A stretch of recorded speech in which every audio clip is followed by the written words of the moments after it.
और आप देख रहे हैं BXpert IT Solutions। Welcome to the second episode of advance WordPress course. देखते रहिए BXpert IT Solutions।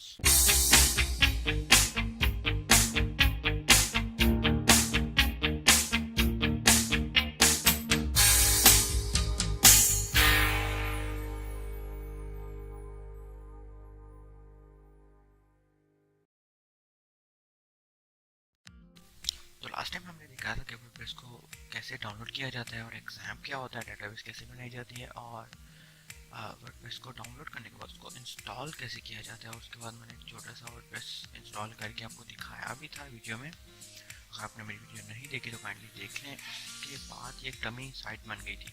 साइट के दो हिस्से होते हैं, एक होता है विजिटर एरिया और दूसरा होता है एडमिन साइट। ठीक है, एडमिन साइट जो है वो ये डैशबोर्ड भी हम खोल लेते हैं। इस साइट में ये हो जाता है ताकि हमें पता लगता है। ठीक है, तो सबसे पहले देखते हैं कि यहाँ है क्या डैशबोर्ड। डैशबोर्ड से हमारी आपकी कंप्लीट साइट की एक डिटेल्स होंगी, यहाँ के उधर क्या क्या चल रहा है। अगर आपने पोस्ट करनी है या अबाउट पेज पे कुछ लिखना है या व्हाटएवर, वो आप यहाँ से भी लिख सकते हैं। उसके बाद आ जाती है पोस्ट।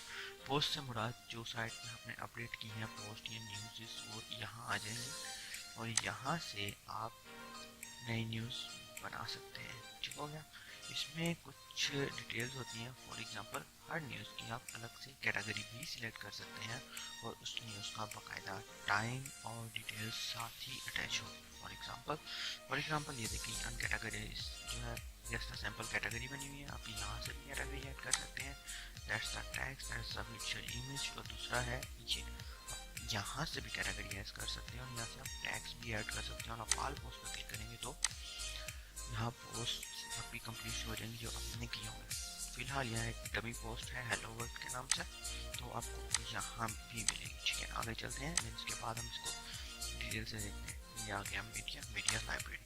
मीडिया लाइब्रेरी मीन्स कि जो आपने पिक्चर इमेजेस वीडियोस वगैरह अपनी पूरी साइट में यूज़ की होंगी वो यहाँ भी आ जाएंगी और आप यहाँ से अगेन कोई फाइल वगैरह अपलोड कर सकते हैं और उसका लिंक बाहर भी लगा सकते हैं। उसके बाद आगे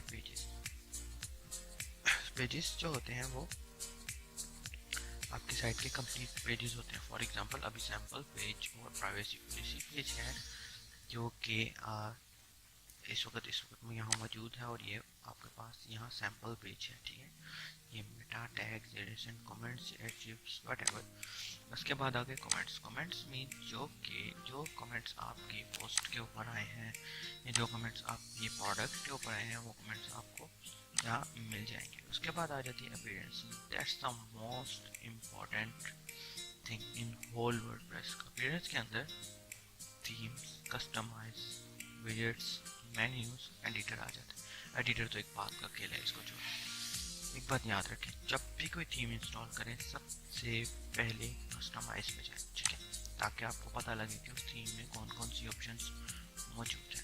बेसिकली यहाँ थीम दो टाइप्स के होते हैं, एक होता है पेड और एक होता है फ्री थीम। ठीक है, पेड थीम जो होते हैं जो कि बने होते हैं, जब हमने इसको इंस्टॉल करना होता है लेकिन हमने उनको ख़रीदना भी होता है। ठीक है, ख़रीद कर फिर इंस्टॉल करते हैं तो थीम्स में ज़रा ऑप्शंस अलग ज़्यादा होती हैं, कस्टमाइजेशंस ज़्यादा होती हैं। आप छोटी छोटी चीज़ों को भी एडिट कर सकते हैं।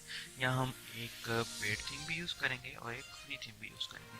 एनीवेज ये साइट आइडेंटिटी है। फॉर एग्जांपल साइट आइडेंटिटी ये है और यहाँ कंप्लीट ये देखें जस्ट अनदर वर्डप्रेस साइट की जगह मैं लिख देता हूँ यहाँ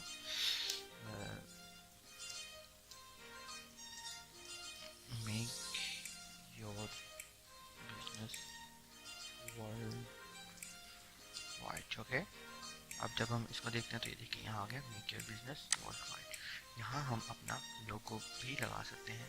लगाएंगे हम लोगों बाद में। कलर्स भी आ जाते हैं यहाँ, कस्टम कलर भी आप सेट कर सकते हैं, डिफ़ॉल्ट भी आप सेट कर सकते हैं। फॉर एग्जांपल यहाँ मैं रेड ले जाता हूँ।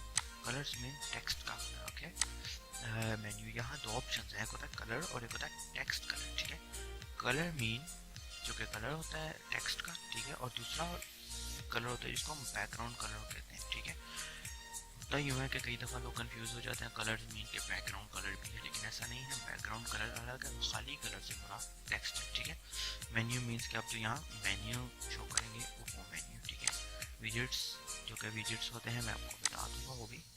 होम पेज सेटिंग, क्या आप होम पेज पे क्या रखना चाहते हैं, क्या आप ब्लॉग पेज को ही होम पेज बनाना चाहते हैं या आपने होम पेज अलग से बनाया और ब्लॉग पेज अलग से बनाया। ठीक हो गया। उसके बाद यहाँ पे क्रॉस करता हूँ। एनीवेज आगे चलते हैं। तो यहाँ अपीयरेंस के बाद प्लगइन्स आ जाते हैं, जो प्लगइन्स आपने साइट में इंस्टॉल किए होते हैं। फॉर एग्जांपल देखिए, एक तो साइट होती है वो जो आपने कस्टम कोड करके बनाई होती है, जिसको हम सिंपल HTML पर, जो HTML CSS पर जो साइट्स बनती है, जो कोड करके बनती है, तो होता ही है कि हमें फॉर्म बनाने के लिए HTML का, CSS का, बूटस्ट्रैप का, PHP का यूज़ करना पड़ता है ताकि फॉर्म कंप्लीट वर्क कर सके। वर्डप्रेस पे क्या होता है, वर्डप्रेस पे हमें फॉर एग्जांपल दे रहा हूँ फॉर्म की, ठीक है, प्लगइन्स अलग अलग तरीके से भी यूज़ हो जाते हैं। वर्डप्रेस पे क्या होता है, वर्डप्रेस पे हम प्लगइन डाउनलोड करते हैं, इंस्टॉल करते हैं, फॉर्म सेटअप करते हैं, जस्ट शॉर्टकट लगाते हैं और हमारा प्लगइन जो है ना वो रेडी हो जाता है और फॉर्म हमारा ऑटोमेटिकली शो होने लग जाता है। इवन हमें ईमेल्स भी रिसीव हो सकती हैं उस पर, हम वो भी नेक्स्ट लेक्चर्स में ज़रूर करेंगे। यूज़र्स से मुराद वो यूज़र्स जो आपने खुद बनाए हैं यहाँ अपनी साइट पर। एक तो यहाँ ऑलरेडी यूज़र मौजूद है जो कि मैं खुद हूँ। इसके बाद अगर हम नया यूज़र्स क्रिएट करवाना चाहते हैं, यहाँ आएंगे, फर्स्ट नेम, लास्ट नेम, उसका रोल भी होगा, सब्सक्राइबर है, कंट्रीब्यूटर है, ऑथर है, एडिटर है या एडमिनिस्ट्रेटर है। यहाँ से आप अपनी करंट प्रोफाइल भी देख सकते हैं जो कि ये है। नेक्स्ट आ जाते हैं टूल्स, अवेलेबल टूल्स में। ये टूल्स जो है ये वर्डप्रेस के अपने टूल्स होते हैं, ठीक है। हमारी इस टूल्स में इंपोर्ट, एक्सपोर्ट वगैरह ये चीज़ें आ जाती हैं। उसके बाद सेटिंग्स में जनरल सेटिंग्स हैं, परमालिंक्स हैं, मीडिया है, जो कि आपको टाइम टू टाइम पता लगता जाएगा। एनीवेज तो चलिए स्टार्ट करते हैं। तो सबसे पहले हम देखते हैं कि हमने सबसे पहला स्टेप क्या है। जैसे ही आपने वर्डप्रेस इंस्टॉल किया, नेक्स्ट रिक्वायरमेंट क्या है कि हमने थीम देखना है, थीम कौन सा, ठीक है। तो यहाँ हम थीम्स में जाते हैं। तो वर्डप्रेस में डिफ़ॉल्ट में तकरीबन 3 थीम पड़े होते हैं, 2019 थीम, 2017 थीम, 2016 थीम। तो यहाँ थीम अपलोड करने के तकरीबन 3 तरीके हैं, ठीक हो गया। फर्स्ट ये कि ऐड न्यू पर क्लिक किया और अपना थीम यहाँ से ढूंढ लिया, ठीक। यहाँ आपको मुख्तलिफ थीम्स मिलते जाएंगे, शो होते जाएंगे, ठीक है, और ये मिलते जाएंगे। आप मज़ीद हम देख सकते हैं यहाँ से आप फीचर थीम जो है, popular themes, latest theme, favourite themes. Second one ये, आप गूगल पे गए, गूगल पे लिखा वर्डप्रेस थीम, ठीक है, शायद आपको पहले भी अंदाज़ा हो या सुना हो, वर्डप्रेस थीम्स, ठीक है, फ्री डाउनलोड या व्हाटएवर। तो यहाँ हमारे पास वर्डप्रेस के बहुत सारे थीम्स मिल जाएंगे। अगर आप ख़रीदते हैं तो आपको जिप फाइल में थीम मिलेगा, उसको ले आएँ और उसको यहाँ पर अपलोड कर दें। यहाँ डाउनलोड किया हुआ थीम यहाँ आप अपलोड करेंगे तो वो अपलोड हो जाएगा। थर्ड वे है क्या, फाइल्स में जाके अपलोड करें, ठीक है। हम यहाँ देखते हैं, हम कोई अच्छा सा कोई फ्री थीम देख लेते हैं।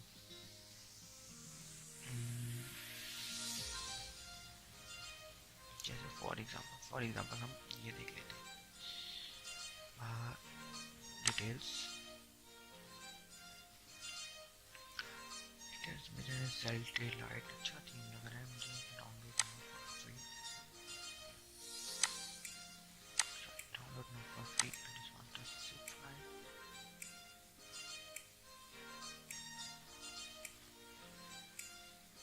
ये थीम हमारा डाउनलोड हो रहा है। तो होता ही है कि कभी कभी हमारा इंटरनेट स्लो होने की वजह से या हमारा सिस्टम स्लो होने की वजह से जब हम थीम यहाँ से अपलोड करते हैं तो हमें एक एरर आ जाता है, 30 सेकेंड्स एक्सीड का कुछ एरर होता है, फैटल एरर बोलते हैं उसे, PHP का एक एरर होता है। तो उसे भी हम देखेंगे कि उसे हमने किस तरह फिक्स करना है। लेकिन अभी हम देखते हैं कि हमारा थीम जो डाउनलोड हुआ है वो कहाँ गया है।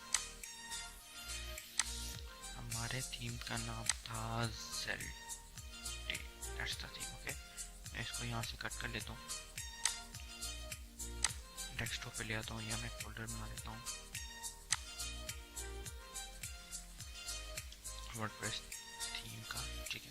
मैं देख लूँ, होता ही है कि कभी कभी जब हम थीम को डाउनलोड करते हैं तो उस जिप फाइल के अंदर एक्सट्रैक्ट जब हम इसको करते हैं तो इस फाइल के अंदर डॉक्यूमेंटेशन फाइल्स भी मौजूद होती हैं, थीम की फाइल्स अलग से होती हैं। तो हमें डायरेक्ट डाउनलोड करके इसको अपलोड नहीं कर देना चाहिए, सबसे पहले हमें चेक करना चाहिए, ठीक है। तो खैर ये सारी थीम की फाइल है। तो एनीवेज अब एक तरीका तो ये है कि मैं इसको यहाँ से सिलेक्ट कर लेता हूँ, ठीक है। यहाँ अगर मैं इस थीम का नाम लिखता हूँ, इस थीम का नाम है ज़ेरिफाइड, यहाँ मैं इस थीम का नाम अगर लिखता हूँ, ये थीम फ्री थीम, पता नहीं फ्री है पेड है, लेकिन मुझे यहाँ से फ्री आपके सामने डाउनलोड किया, ठीक। ये मैंने ज़ेरिफाइड देखा तो ये आ गया, ठीक है। एक तो तरीका ये था कि मैं उसे यहाँ से डाउनलोड कर लेता, यहाँ से जो है डायरेक्टली इंस्टॉल कर लेता। तो खैर मैंने फर्स्ट ऑफ ऑल हम यहाँ से इंस्टॉल कर लिया, ठीक। ये मैंने इंस्टॉल पे क्लिक कर दिया, ये थीम इंस्टॉल हो रहा है, तकरीबन 1 से 2 मिनट लेगा, हम तब तक देखते हैं। तो एक तो तरीका ये है। दूसरा तरीका ये है कि मैं इस जिप फाइल को यहाँ अपलोड कर लूँ। पहले मैं इस थीम को ऐसे करके दिखाता हूँ, देन मैं जिप फाइल को भी अपलोड करके दिखाता हूँ। जस्ट वेट अ मोमेंट, अभी हो जाएगा। तो तब तक हम दूसरे वर्डप्रेस थीम्स देखते हैं, जैसे ये देखिए 70 बेस्ट वर्डप्रेस थीम्स एवर। अगर आप PHP डेवलपर हैं तो आप अपने भी थीम बनाकर यहाँ से सेल आउट कर सकते हैं। एक साइट है थीम फॉरेस्ट। थीम फॉरेस्ट जो है एक बहुत ही अच्छी साइट है, यहाँ से बहुत ही अच्छे थीम्स मिल जाते हैं। मेरे पास भी अगर किसी को चाहिए तो वो मुझे मैसेज या ईमेल या कमेंट में बता सकता है, मैं उसको पेड थीम्स प्रोवाइड कर सकता हूँ, मेरे पास मौजूद है free of cost, okay. So anyways ये थोड़ा टाइम लेगा।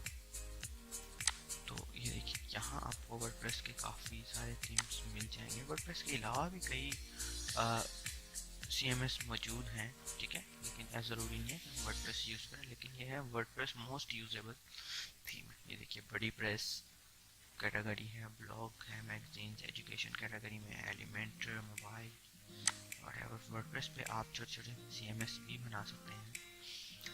तो ये हमारा इंस्टॉल हो रहा है, तो ये हो गया हमारा इंस्टॉल। उसके बाद जब थीम इंस्टॉल हो जाता है तो अब हम जब थीम्स में जाकर देखेंगे तो यहाँ हमारे पास ये थीम हमारे ऑलरेडी मौजूद थीम्स के साथ शो होने लग जाएगा, जो कि पहले हमारी साइट ये थी, ठीक है। मैं चाहता हूँ मैं इसको एक्टिवेट कर देता हूँ। जब मैं इसको एक्टिवेट करूँगा तो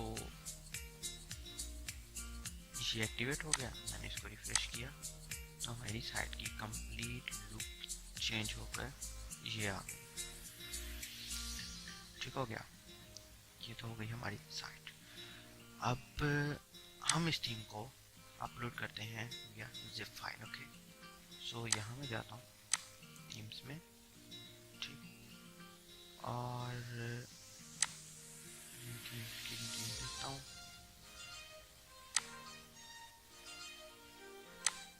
यहाँ से ऐसे और यहाँ से मैं कोई और थीम सिलेक्ट कर लेता हूँ। तो फॉर द टाइम मैं यहाँ से कोई और थीम सिलेक्ट कर लेता हूँ, ठीक है, ताकि हम उसको वहाँ से डिलीट कर सकें। डिलीट वैसे भी कर सकते हैं, लेकिन हमने कंप्लीट समझने के लिए स्टार्ट से प्रोसेस करना है तो हम करते हैं, ठीक हो गया। यहाँ से मैं देखता हूँ तो थीम डिटेल पे चेक करता हूँ तो यहाँ पर डिलीट का बटन नजर आएगा। यहाँ से मैंने थीम को डिलीट कर दिया, ये थीम हमारा हो गया डिलीट।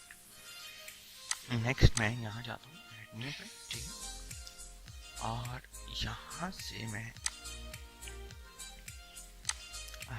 थीम को अपलोड करता हूँ। ये मेन पे था और डेस्कटॉप पे, ये मैंने फाइल सेलेक्ट कर ली, इंस्टॉल नाउ कर दिया। ये जिप की जिप फाइल इंस्टॉल कर लेनी है, ये ऑटोमेटिकली इसको एक्सट्रैक्ट करेगा। तो ये एरर आ गया, upload maximize file directive in php.ini। मैं आपको बताता हूँ php.ini का मतलब ये होता है कि इसके अंदर जो एग्जाम के अंदर एक फाइल होती है .ini फाइल, ठीक है। यहाँ हम मैक्सिमम फाइल्स का साइज दिया गया होता है कि आपने कितनी फाइल इसको हम अपलोड कर सकते हैं विया PHP by using PHP application. तो यहाँ से हम इस साइज को डिक्रीज भी कर सकते हैं, इंक्रीज भी कर सकते हैं। तो हम ये भी देखते हैं। तो पहले ये हमारा बात का मसला है, पहले हम थर्ड पे जाते हैं जो हमारा लेसन है, ठीक हो गया। तो यहाँ आए और यहाँ से आकर फॉर एग्जांपल हमने थीम को डाउनलोड किया लेकिन हम वहाँ से अपलोड नहीं हो रहा, ठीक है। तो मैंने यहाँ से इस zip फाइल को कॉपी किया, zip फाइल को भी करने दो, मैंने एक्सट्रैक्टेड फाइल को यहाँ से कॉपी किया, ठीक है, कॉपी कंट्रोल C, यहाँ से कॉपी, देन मैं गया दिस पीसी में गया C में, एग्जैम्प में, htdocs में, हमारा वर्डप्रेस का फोल्डर था उसमें, थीम्स में, और यहाँ मैं जाके इसको पेस्ट कर देता हूँ। ये सबसे बेस्ट मेथड है थीम अपलोड करने का। अब मैं चाहता हूँ थीम्स में, यहाँ जाते हैं तो यहाँ मोस्टली जब हम थीम को अपलोड कर रहे होते हैं ना तो उसमें एरर्स आ जाते हैं, क्योंकि थीम्स बहुत हैवी किस्म के आ चुके हैं, तो एनीवेज उसमें एरर्स आ जाते हैं। तो ये हो गया हमारा थीम आ गया, ठीक है। मैं यहाँ से थीम को दोबारा से एक्टिवेट करता हूँ, वो वैसे ही एक्टिवेट होगा जैसे पहले हुआ था। सो ये हमने थीम एक्टिवेट कर लिया, ठीक हो गया। और मैं इसको दोबारा से रिफ्रेश करता हूँ तो ये दोबारा से यहीं आ जाएगा जहाँ ये मौजूद था। अब याद रखिए, जब भी थीम आपने अपलोड करना है उसके बाद आपने जाकर यहाँ देखना है कहीं थीम ऑप्शंस तो नहीं लिखा हुआ। फॉर एग्जांपल वैसे तो पेड थीम में थीम ऑप्शंस लिखा होता है, कभी कभी फ्री थीम्स में बड़ी लिखा होता है, नहीं है तो देन आपने जाना है कस्टमाइज में जाना है, तो यहाँ आपको पता लग जाएगा कि यहाँ ये देखिए, वो तो हमने प्रीमियम वर्जन पे जाना है, तो व्यू द प्रीमियम वर्जन, ये यहाँ से हम क्लिक करके थीम को ख़रीद भी सकते हैं बाय यूजिंग कार्ट। और उसके अलावा फर्स्ट साइट आइडेंटिटी जो हमने दिखा था बी एक्सपर्ट, फॉर एग्जांपल मैं इसको यहाँ से मिटा देता हूँ तो वहाँ से ख़त्म होके खाली बी एक्सपर्ट रह जाएगा, ओके। अब मैं यहाँ जाता हूँ फ्रंट पेज सेक्शन, तो ये मेरा फ्रंट पेज सेक्शन है जो कि इस वक्त यहाँ मौजूद है। ये वैसे तो ब्लॉग पेज मौजूद है, तो हम फ्रंट पेज अभी सेट नहीं हुआ, तो एनीवेज ये सारा है, हम देख सकते हैं इसको भी। तो हम स्टेप टू स्टेप इसे देखते हैं। उसके बाद आ जाता है फुटर ऑप्शंस में, या फुटर ऑप्शन में ये सोशल आइकन है, जब हम इसके अंदर कोई लिंक देंगे तो ऑटोमेटिकली ये आइकन शो हो जाना चाहिए, ठीक है। यहाँ कहीं आइकन्स भी शो हो जाएंगे। अभी हमने इसको कंप्लीट सेट नहीं किया तो छोटी सी प्रॉब्लम है। एनीवेज ये वर्डप्रेस कंटेंट है, वर्डप्रेस कंटेंट में ये जो है सॉरी फुटर कंटेंट है, फुटर कंटेंट में कॉपीराइट हम डालना चाहें वो डाल सकते हैं, कंपनी एड्रेस डालना चाहें, हमारा ईमेल डालना चाहें, कि हमारा ईमेल है जैसे asad@bexpertit.com, सो यहाँ शो हो गया, ठीक है। कंपनी एड्रेस भी इस तरह, या फ़ोन नंबर है जैसे, यहाँ फ़ोन नंबर भी शो हो गया, लेकिन यहाँ से हमें इसको सेव भी करना पड़ेगा, ठीक है। तो छोटी छोटी चीज़ें हैं। एनीवेज हम नेक्स्ट चलते हैं। तो फुटर के बाद मेन्यूज़ में मेन्यू, अभी हम इसके बाद नेक्स्ट स्टेप मेन्यू बनाते हैं। विजेट्स में ये 3 है, विजेट्स में फुटर एरिया 1 2 3, यहाँ 3 एरियाज बन जाएंगे, 2 एंड 3, ठीक है। नेक्स्ट आ जाता है होम पेज सेटिंग, कि अपने होम पेज सेटिंग किसको करना है, तो वो जब हम पेजेस बनाएंगे तो हम देख लेंगे, ठीक है। एडवांस ऑप्शन में जनरल ऑप्शन है, कलर है। जनरल ऑप्शन में यूज सेव फॉन्ट, या सेव फॉन्ट से मीन जो कि अच्छा फॉन्ट हो, और डिजेबल प्लेस होल्डर्स वो जो इनपुट जैसे ये ना सर्च लिखा हुआ, मैं इसको क्लिक करता हूँ, लिखूंगा तो पहले वाला लिखा हुआ से गायब हो जाएगा, तो इसे प्लेस होल्डर कहते हैं, ठीक है। मैं डिसेबल प्लेस होल्डर पर हम देखते हैं यहाँ कुछ चेंज आते हैं, यहाँ तो ये थी मैंने बेसिकली यूज़ नहीं किया, लेकिन खैर आगे चलते हैं। डिसेबल स्मूथ स्क्रॉल या एनेबल एक्सेसिबिलिटीज़, एनीवेज आगे चलते हैं। अब आगे बैकग्राउंड इमेज, जो कि कंप्लीट बैकग्राउंड इमेज है, जो कि ये आपको नज़र आ रहा है। उसके बाद आ जाता है ब्लॉग, ये पेज का टाइटल, ठीक है। फ्रंट पेज इनके आई एम हेयर लिखते हैं, तो यहाँ आई एम हेयर आ जाता है, ओके। एनीवेज नेक्स्ट पे हम जाते हैं, तो इसको इसकी डॉक्यूमेंटेशन है। अगर हमें CSS आता है और हमने CSS डालना है तो हम अलग से CSS भी यहाँ यूज़ कर सकते हैं। एनीवेज आगे चलते हैं। तो ये था कि हमने थीम को सिलेक्ट कैसे किया है, इंस्टॉल कैसे किया है। इंस्टॉल करने के 2 अलग तरीके, वो थर्ड एरर है उसको हम कोर्स के एंड पे देखेंगे। जितने एरर्स मैं बता रहा हूँ तमाम के तमाम एरर्स को हम कोर्स के एंड पे देखेंगे, बाकायदा इन्हें फिक्स भी पढ़ेंगे। तो मिलते हैं नेक्स्ट लेक्चर में। और कोई क्वेश्चन है तो काइंडली कमेंट कर दें। Subscribe my channel for the latest upload. Take care. Good bye.